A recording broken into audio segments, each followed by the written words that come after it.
Whiskey Jason here, whiskey from the viewpoint of an American over here in Germany, tasting rare and exotic whiskeys. Today I have something from Ireland. We have the Temple Bar. Maybe you know that district of Dublin. There's actually a Temple Bar in the Temple Bar district. Irish whiskey, single malt, 18 years of age, and it is finished in a Malbec cask from the Bianchi Bodega in Argentina. Wow. And this is a nice little tin box or can or whatever you want to say. Now, I know as a person who now gets to import products over here to Europe that for every, let's just say I add €2 to the price. I'm sorry, let's say the producer of the whiskey in America adds $2 to the price that I have to buy wholesale. The end consumer is going to pay $6 more because you have to, of course, add for me as the importer and another 30% for the retailer at least. And then on top of that, you have to put the 19% VAT on top of that. So for every dollar, there's almost like $3 added extra at the end of the price. Now, I'm saying that because I asked myself, how much was this box? I'm going to guess it was $4. All right, so it might have been 2, but I think it's going to be about 4.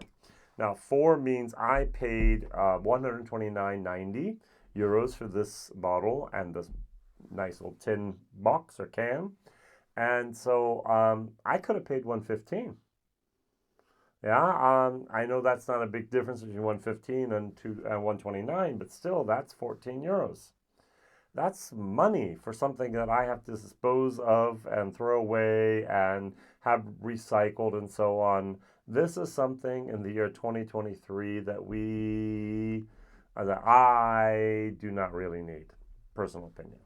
All right, so this whiskey does not have a whiskey-based number, but I do remember doing in the December of 2019, at least in German, sorry, I actually did the 14-year-old Temple Bar with the Malbec Bianchi Bodega Cask finish. Now, there was batch number 1 that was 1,000 bottles, and there's batch number 2 that was 600 bottles. Basically, what happened is the 14-year-old single malt was 13 years of ex-bourbon and 1 year in the Malbec. Now we have 15 years in the ex-bourbon and 3 entire years in the Malbec. So that is not bad. And 129.90 is not very, very bad either. Now, I went online. I went to the Temple Bar whiskey site, or the website. It's not listed. The 14-year-old is still listed for 140 euros, but Ireland is always more expensive. So the 18-year-old is cheaper over here in Germany, but no one else has it. It's the only place I can find in all of the world at the moment that has the Temple Bar 18 Malbec is Germany. Wow. So on the back of the box, the tin, whatever you want to call it, there's a nice little story here.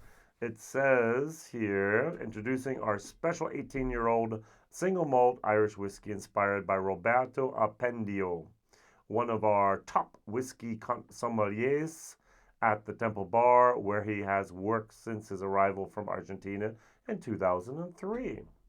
Roberto's passion for Irish whiskey and the Malbec grape from his home of Argentina has inspired Tom Clearly, the owner of Temple Bar, to create an exceptional 18-year-old single malt with a very unique finish.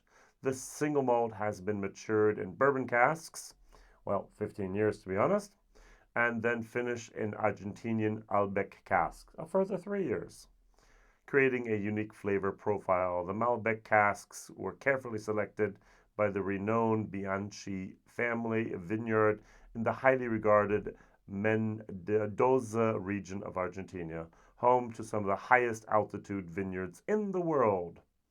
All right, so now, do you know anything about Malbec grapes? I do not know that much, but I do have a couple fun facts here, if I may go for that. Malbec grapes love the sun. Sunshine helps ripen Malbec's thick skins, and these skins have high levels of color pigment.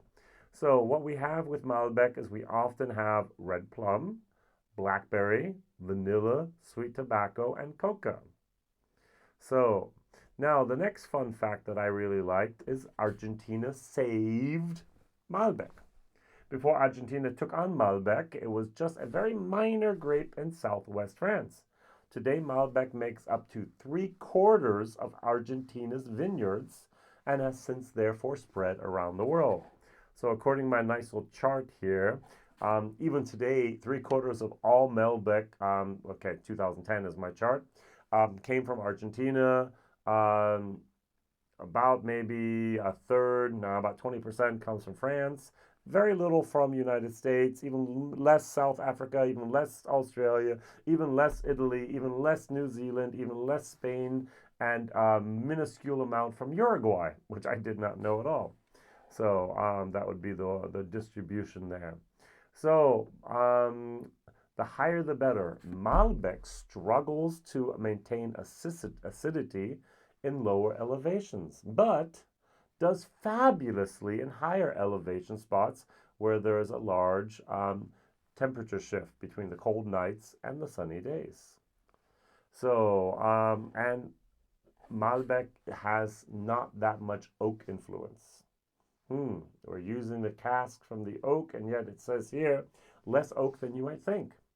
Malbec is so fruity and smooth, it often doesn't need as much oak aging. Affordable Malbecs may only get 4 to 6 months in oak, whereas top shelf Malbecs get as much as 18 to 20 months in oak. So it says here between 10 and 20 euro, 10 and $20, you can get very good Malbec. Between 20 and 50, you can get great Malbec wines, and up to 50 to 150, $130, you get exceptional Malbec wines. So I'm used to paying anything over $20 hurts for a bottle of wine for me. All right. So I've had Malbec, and so I know what I might be looking for here. What am I going to compare it to? I always compare, don't I? I just grabbed this because one, it was old from Ireland. Two, I still had it. This is for Cullen. This is a single malt Irish whiskey, limited release, age 21 years of age. This is 2022 release. So 21-year-old single malt whiskey matured in ex-bourbon barrels with a selection of Oloroso sherry and PX finishes. All right, so here we have 46%. Here we're running around a price of 199 euros. Here we have a price of 129 euros. So the 18-year-old is actually a bargain compared to the 21-year-old.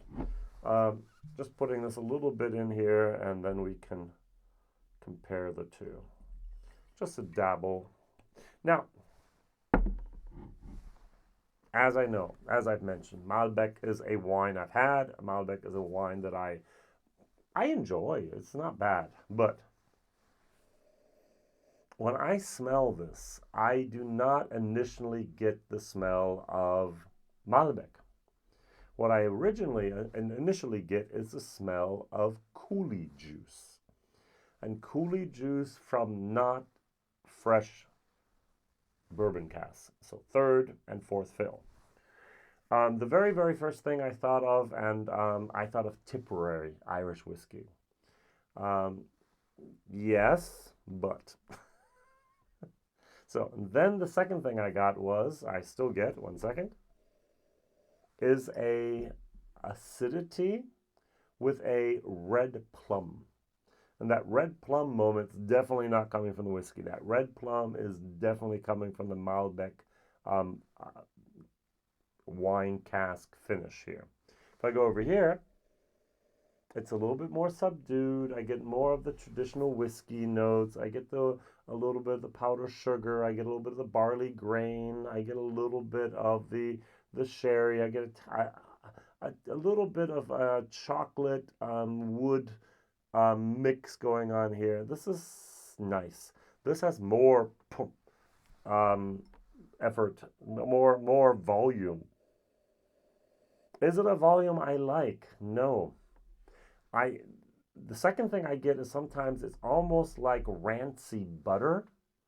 It's almost like a field honey that has gone bad. I know honey doesn't officially go bad, but it can. This is something like, no. I tried to describe it in my German video as if someone was singing off key. Yeah, they're hitting notes, but they're not hitting the right notes. And this is for me off key. Now, there are going to be people out there, and I'm sure I'm going to be in the minority again. I can live with it, no problem. That are going to try this and go, this is fantastic. This is something I've always wanted. This is something I love. And then Jason goes, oh, it's off key. All right, so on the nose, yes, that's what I meant. And on the palate,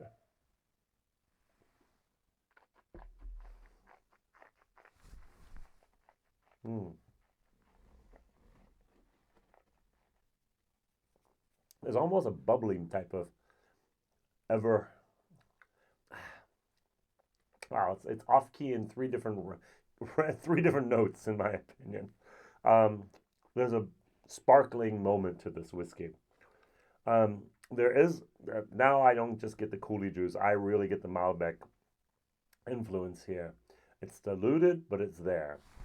I really have the feeling that I'm getting that red plum, that raspberry, the vanilla, a little bit of chocolate, a little bit of that sweet tobacco. But it's almost as if you would take the wine and dilute it down.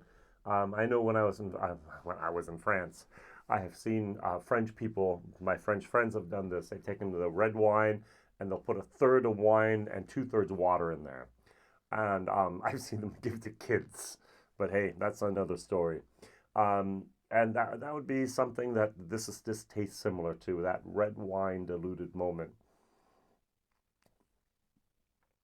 I keep on going back to the red plum. There's a lot of plum in here.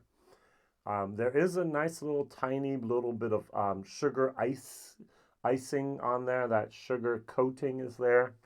Um, it does have a longer finish. Now, the tasting notes of the German website call this here. On the nose, they talk about dark chocolate. Nope, they talk about wood. Yes, they talk about raspberry. Yes. And they talk about creamy. I don't know how you can smell creamy. And on the palate, they talk about caramel, which I don't get. Dark fruit notes. Roasted wood, yes, almost like, and then plums, which I get. And it's fairly long, and there is a complexity to this. But as I've mentioned once, and I'm going to mention it one last time, is those notes are off. They're just off key a little bit. It's just not something that I'm really, really partial to. What I did not do in my German video, how many times have I said that now in the last couple of weeks, is I did not put water in this. So it is only 43%. According to the website, the German website, this is non-chilled filtered and Ona, and it's natural color. If it is, why isn't it on the label? Why isn't there a non-chilled filter moment by 43%?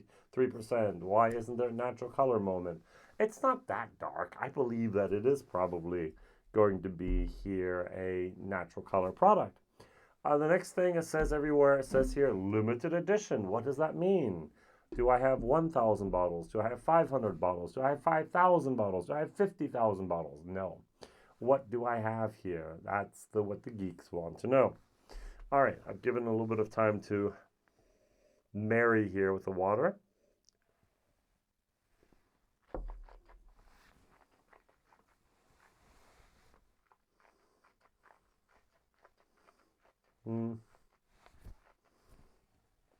This face does not look excited and happy.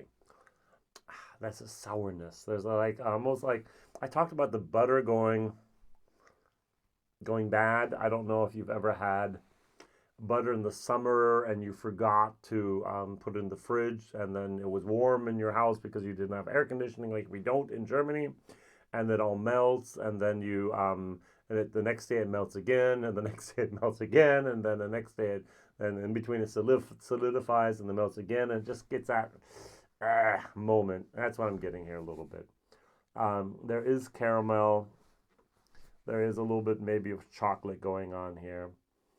But there's definitely, for me, the off-key moment that's off-putting.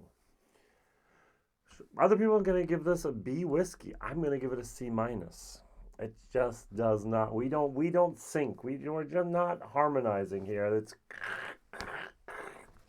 Value for money, it's 129 euros.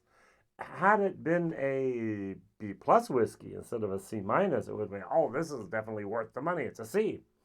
I don't like it. Therefore, I can't give it anything higher than the D plus for value for money. Yeah, is this something I'd give away as a gift to someone that loves Ireland and loves Temple Bar and wants a souvenir? Maybe. Am I going to give it to someone who loves Irish whiskey and has not, and also enjoyed the 14-year-old Malbec? Yeah, of course. But if they had problems with the 14-year-old, they might have problems with the 18-year-old as well. All right, so C minus, value for money, D plus. For Colin?